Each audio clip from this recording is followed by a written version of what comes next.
Yes Venkatareddy గారు పదే పదే గొడ్డలి పార్టీ అని వైఎస్ఆర్సీపీని అనడం, గొడ్డలి పార్టీ అధ్యక్షుడని జగన్మోహన్ రెడ్డి గారిని అనడం, ఇది చాలా రోజుల నుంచి జరుగుతున్నటువంటి ఒక తంతు. గొడ్డలి పూజ చేస్తున్నారు చంద్రబాబు. అక్కడి వరకు అది రాజకీయ అంశంగా చూస్తూ వచ్చాం. కానీ ఇప్పుడు జంజీని కూడా గొడ్డలి జే అనే వరకు వెళ్ళిపోయారు. ఏంటి జంజీ మీద అంత ఫ్రస్ట్రేషన్ ఏంటి? వాళ్ళని కూడా గొడ్డలితో పోల్చడం ఏంటి? ఈశ్వర్ గారు, ముందుగా మీకు ప్యానెల్లో ఉన్న అందరికీ, సాక్షి టీవీ ప్రేక్షకులందరికీ కూడా నమస్కారాలు. చంద్రబాబు నాయుడు గారు రాజకీయ స్ట్రాటజీ ఎలా ఉంటుంది అని అంటే, ఒకళ్ళ మీద తప్పుడు ఆరోపణలు చేయాలన్నప్పుడు విపరీతంగా వాళ్ళ క్యారెక్టర్ అసోసియేషన్ చేసేటట్టుగా విపరీతంగా ప్రచారం చేస్తాడు వాళ్ళ పత్రికల్లో. దాని తర్వాత వాళ్ళకి సంబంధించినటువంటి మీడియా సంస్థల్లో, తర్వాత తెలుగుదేశం పార్టీ. దానికి బెస్ట్ ఎగ్జాంపుల్ నందమూరి తారక రామారావు గారు. నందమూరి తారక రామారావు గారు ఒక మహానుభావుడు అనేది, ఒక గొప్ప వ్యక్తి అనేది అందరికీ తెలుసు. ఇతను ఆ స్థాయికి తీసుకొచ్చింది కూడా అతనే. అలాంటి వ్యక్తిని బట్టలు లేకుండా కార్టూన్ లేపించి, అతను ఏదో అమ్మాయిలు ఉమనైజర్ లాగా చిత్రీకరించేసి, స్త్రీలోలుడు, గండిపేటలో మందు కొడతాడు, అతను ఇతను మాకు వద్దని చెప్పి ప్రచారం చేపించి, చెప్పులు కావాల్సిందే పెళ్లి, ఆ వయసులో కావాలంటాడు. ఏదైనా ఇక అతనికి నోటికి ఏది వస్తే క్యారెక్టర్ని అతను డిగ్రేడ్ చేసేటట్టుగా ప్రచారం చేసి చెప్పులు వేయించి ఆ పార్టీని ఎట్టలాక్కున్నాడో చూసాం. తర్వాత ఇప్పుడు మళ్ళీ అతని ద్వారా ఓట్లు పోతాయి అనేటటువంటి దాంతో మళ్ళీ అతని ఫోటోకి దండేస్తాడు. సో ఇది ఒక పాయింట్. దాని తర్వాత నరేంద్ర మోడీ గారిని అవసరం ఉన్నప్పుడు దేవుడని పొగిడాడు. తర్వాత అసలు Narendra Modi I'm father of Lokesh dash dash అవన్నీ మాట్లాడేశాడు కదా. అసలు తిట్టించాడు బాలకృష్ణ చేత అయితే బూతులేదు. దాని తర్వాత మళ్ళీ ఇప్పుడు మోడీ అని పెద్ద పెద్ద కేకలేసి మన భజన చేశాడు. మొన్న మధ్య మనం చూసాం కదా. సో మళ్ళీ రేపొద్దున మళ్ళీ పార్ స్టైల్ కూడా వెళ్ళిపోతాడు. ఎందుకంటే అవసరం వచ్చినప్పుడు ఎవరిని ఎలా వాడతాడు అనేది. ఇప్పుడు సోనియా గాంధీ గారి విషయంలో కూడా సోనియా గాంధీ గారిని ఎట్లే దయ్యం అంటాడు. దాని తర్వాత సోనియా గాంధీ గారితో పొత్తు పెట్టుకొని అమ్మో ఏం భారతదేశానికి దేవత ఒక విగ్రహం పెట్టాలి కావాలంటే కూడా ప్రచారం చేశాడు. ఇప్పుడు ఎలాంటి క్యారెక్టర్ ఇప్పుడు ఈ రోజు ఏంటి, అతనికి ఇక్కడ లొంగంది ఎవరు? ఒక్క వైఎస్ జగన్మోహన్ రెడ్డి గారే. అన్ని పార్టీలు అతనికి లొంగిని. అతను లొంగిని అంటే ఇతను కాళ్ళు పట్టుకొని లొంగించుకున్నాడు అవ్వచ్చు, బెదిరించి లొంగించుకున్నా అవ్వచ్చు, అందరూ లొంగారు. ఈ రాష్ట్రంలో కానీ ఈ దేశంలో కానీ చంద్రబాబు నాయుడుకి లొంగనటువంటి రాజకీయ పార్టీ ఏది? ఆ రోజు డాక్టర్ వైఎస్ రాజశేఖర రెడ్డి గారు అయితే, దాని తర్వాత ఈరోజు జగన్మోహన్ రెడ్డి గారు. అందుకని ఏం చేయాలి? జగన్మోహన్ రెడ్డి గారిని దుష్ప్రచారం చేయాలి. దానిలో భాగంగా ప్రతిరోజు చేసే దుష్ప్రచారం ఒక యాంగిల్. రెండు, ఇప్పుడు జెడ్ అంటే ఇప్పుడు ఉన్నటువంటి జెడ్ జనరేషన్, జంజీ అంటాం మనం. ఈ జంజీ దేశవ్యాప్తంగా ఉవ్వెత్తున ఒక ఉద్యమం లాగా కాక్రోచ్ జనతా పార్టీతో నడవటం, ధర్మేంద్ర ప్రధాన్ లాంటి వాళ్ళే రాజీనామా చేయటం, ప్రధాని నరేంద్ర మోడీ గారే కనీసం ప్రెస్ కాన్ఫరెన్స్ చేయని అర్ధరాత్రి అపరాత్రులు వచ్చి ఏదైతే వీడియోలు చేయటం, ఇది మనం చేసినట్టుగా. సో ఇవన్నీ జరుగుతున్న టైంలో ఆంధ్రప్రదేశ్లో కూడా నారా లోకేష్ రాజీనామా డిమాండ్ రావటం, పెద్ద ఎత్తున ఈరోజు యువత, విద్యార్థులు జెడ్ అంటే 14 సంవత్సరాల వయసు నుంచి 29 సంవత్సరాల వయసు ఉన్న వాళ్ళని మనం జంజీగా పిలుస్తాం. అంటే 1997 నుంచి 2012 మధ్య పుట్టినటువంటి ఎవరైతే బాలురు బాలికలు ఎవరైతే ఉంటారో, అంటే వీళ్ళందరినీ మనం అబ్బాయిల అమ్మాయిలని మనం జెడ్గా పిలుస్తాం.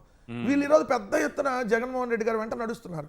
మీరు ఏ మీటింగ్కి వెళ్ళినా చూడండి, ఎక్కడ కనపడ్డా జగన్ గారు అనమాట అంతా యువత కనపడుతుంది, విద్యార్థులు కనపడతా ఉన్నారు. సో అందుకని ఏం చేయాలి? జెడ్ అంతా జగన్ గారి వెంట నడుస్తుంది కాబట్టి జంజీని అంతా గంజాయి బ్యాచ్ అని ప్రచారం చేస్తే, జంజీని అంతా ఏదైతే బ్లేడ్ బ్యాచ్ అని ప్రచారం చేసేస్తే, జంజీని అంతా ఏదైతే వీళ్ళంతా దుర్మార్గులు రాక్షసులని ప్రచారం చేస్తే, అప్పుడు జనాలు జంజీని నమ్మరు కదా. అందుకని చంద్రబాబు నాయుడు గారు వేసినటువంటి మరొక ఎత్తుగడ, అంటే జంజీని చూసి ఎన్జీ భయపడుతుంది. ఇక్కడ జంజీని చూసి ఎన్జీ బ్యాచ్ భయపడుతుంది. అంటే నారా గోండా బ్యాచ్. జంజీని చూసి ఎన్జీ బ్యాచ్ అంటే నారా గోండా బ్యాచ్ ఈరోజు భయపడుతుందని చెప్పకనే చెప్తున్నాడు కదా. లేకపోతే ఆయన ఏం చేయాలి? అయ్యా జంజీలు మీరంతా, మీకు విద్యార్థులకు ఫీజు రింబర్స్మెంట్ ఇస్తా, మీ బకాయిలన్నీ తీరుస్తా, అయ్యా యువతకు నెలకు 3,000 రూపాయలు నిరుద్యోగ వృత్తి ఇస్తా, మన నమ్మండి అని చెప్పి కనీసం ఆయన రిలీజ్ చేసేవాడుగా. డిఎస్సీ అక్రమాలపై విచారణ. ఇప్పుడు ఒక సింపుల్ పాయింట్ సార్, ఇప్పుడు ఆ రోజు రాజశేఖర రెడ్డి గారు ఏం చెప్పారు? సాక్షాత్తు అసెంబ్లీ సాక్షిగా నా కొడుకు మీద సిబిఐ ఎంక్వైరీ చేస్తున్నా, ఏ తప్పు చేయలేదని చెప్పాడు. మరి ఈరోజు చంద్రబాబు నాయుడు గారు ఎందుకు తన కొడుకు శీలాన్ని పరీక్షించుకోలేకపోతున్నాడు? అంటే చంద్రబాబు నాయుడు గారికి తెలిసే జరిగినట్టే కదా. లేకపోతే ఈరోజు కోన శశిధర్, ఎవరైతే ఈ పాఠశాల విద్యాశాఖ కమిషనర్గా ఉన్నటువంటి ఈ కోన శశిధర్ని, విద్యాశాఖ సెక్రటరీగా ఉన్న కోన శశిధర్ని ఇప్పుడు అర్ధాంతరంగా ఎందుకు ట్రాన్స్ఫర్ చేశారు? ఇంత పెద్ద ఎత్తున వివాదం జరుగుతుంది కదా. ఏది రోడ్ల మీదకి వచ్చి యువత, విద్యార్థులు వీళ్ళందరూ రోడ్ల మీదకి వచ్చి వాళ్ళకి సంబంధించినటువంటి అన్ని నిరసనలు తెలియజేస్తూ డిఎస్సీలో జరిగిన అక్రమాల మీద విచారణ జరగాలి, సిబిఐ విచారణ జరగాలి, మంత్రిని బర్తరఫ్ చేయాలని చెప్పి జరుగుతుంటే ఇప్పుడు దీనికి సంబంధించి మొన్న వివరణ ఇచ్చాడు అని చెప్పినటువంటి కొనసాగుతారు. ఆయనగా ముందు మీరు పేపర్ల ముందు టీవీలో కూర్చోబెట్టి మనం మాట్లాడించింది ప్రెస్ మీట్లు పెట్టించింది. మరి ఆ కోన శశిధర్ని అర్ధాంతరంగా రవాణా శాఖ సెక్రటరీగా ఎందుకు ట్రాన్స్ఫర్ చేశారు? వైఎస్ఆర్సీపీ దెబ్బ, జంజీ దెబ్బ సార్ తప్పు చేయకపోతే ఎస్ మేము విచారణ ఎదుర్కొంటాం, శశిధర్ని ఇక్కడే పెడతాం, నారా లోకేష్ కూడా ఇక్కడే ఉంటాడు, విచారణ ఎదుర్కొంటాం సిబిఐ అని ఎందుకు చెప్పలా? ఎంత జరుగుతుంటే ఇప్పుడు నారా లోకేష్ అక్కడ ఉన్నాడు, అమెరికాలో ఉన్నాడు ఫ్యామిలీతో టూర్లో. మరి ఏందో వీళ్ళు పర్సనల్ టూర్లు వెళ్తున్నారో ఏ టూర్లు వెళ్తారో అసలు ఎవరికి చెప్పరు. ఓ మంత్రి వెళ్తుంటే కనీసం సమాచారం ఉండదు. ఏడేమో డిఎస్సీ అక్రమాల మీద జరుగుతూ ఉంటే మన క్యాబినెట్ మీటింగ్ అయిపోగానే ఈ నుసుకో అమెరికాకి, మళ్ళీ ఎప్పుడో వస్తాడు సోమవారం మంగళవారం. ఏముంది వాళ్ళ ఇష్టం, డబ్బులు విపరీతంగా సంపాదించేశారు అడ్డగోలుగా. సో ఇప్పుడు మరి జంజీ మీద ఇంత తీవ్రంగా మాట్లాడుతున్న ఎన్జీ నారా గోండా బ్యాచ్ నేను క్లియర్గా అడుగుతున్నా, అయ్యా వాళ్ళు ఉగ్రవాదులు అయితే, లేదు మీరు అన్నట్టు వాళ్ళు అయితే గంజాయి బ్యాచ్ అయితే, వాళ్ళందరూ గంజాయి బ్యాచ్ అని మీరు అంటున్నారు కదా, అంటే ఆంధ్రప్రదేశ్లో గంజాయి అమ్మేస్తున్నారు మొత్తం విపరీతంగా, అంటే వాళ్ళందరూ గంజాయి దాకా వచ్చేస్తున్నారు, గంజాయి బ్యాచ్ వాళ్ళే చెప్పుకుంటారు కదా. అది ఇప్పుడు గంజాయి బ్యాచ్ అంటారు, అంటే ఇప్పుడు ఆంధ్రప్రదేశ్లో గంజాయి వెచ్చలవిడిగా దొరుకుతుందా? అంటే వెచ్చలవిడిగా అమ్ముతుంటే ప్రతి ఒక్కరు లాగేస్తున్నారా? అంటే 14 ఏళ్ల వయసు నుంచి 29 ఏళ్ల వయసు ఉన్నటువంటి అమ్మాయిలు అబ్బాయిలంతా గంజాయి తాగుతున్నారని చంద్రబాబు నాయుడు గారు వాళ్ళందరూ గంజాయి బ్యాచ్ అని చెప్పదలుచుకున్నాడా? నేను అడుగుతున్నా సూటిగా. దాంట్లో తెలుగుదేశం వాళ్ళ పిల్లలు ఉంటారు, వైఎస్ఆర్సీపీ వాళ్ళ పిల్లలు ఉంటారు, తెలుగుదేశం కార్యకర్తల పిల్లలు ఉంటారు, జనసేన కార్యకర్తల పిల్లలు కూడా ఉంటారు. సో అంటే అక్కడికి వచ్చినటువంటి రైతులు నారా ఫ్యామిలీ పిల్లలు తప్ప నారా లోకేష్ ఉండరు కదా అందులో.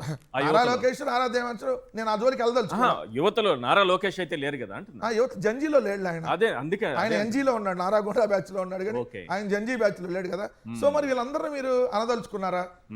అంటే ఒక్కటి స్పష్టంగా ఈరోజు జంజీని కూడా గమనించమని చెప్తా ఉన్నా.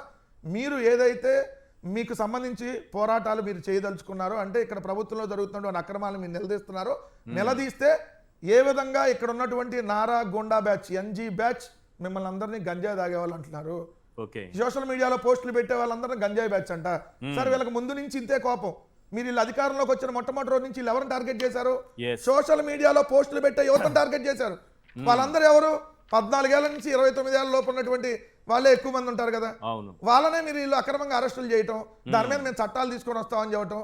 అంటే జంజీని కేంద్ర ప్రభుత్వం అణిచివేయాలనుకునే ముందే చంద్రబాబు నాయుడు గారు నారా గోండా బ్యాచ్ అణిచివేయాలని చెప్పి కేసులు పెట్టించింది, అక్రమంగా అరెస్టులు చేయించింది, సో వాళ్ళని జైలుకు పంపించింది. ఈ రోజు మళ్ళీ ఎవరైనా వస్తారంటే వాళ్ళందరినీ ఈ విధంగా గంజాయి కేసులు పెట్టిస్తా ఉంటుంది. అంటే భయపడినట్ట ప్రభుత్వం భయపడినట్టేగా. ప్రభుత్వం భయపడినట్ట జంజీకి ఇప్పుడు 100% జంజీకి ఎన్జీ భయపడింది, నారా గోండా భయపడింది, నారా గోండా బ్యాచ్ మొత్తం భయపడే ఈ రోజు ఎక్కడికక్కడికి వెళ్ళి దాడులు చేస్తా ఉన్నారు. మీరెందుకు వాళ్ళు డిఎస్సీ మీద ఇప్పుడు వైఎస్ఆర్సీపీ ఆధ్వర్యంలో నిరసన దీక్షలు జరుగుతున్నాయి.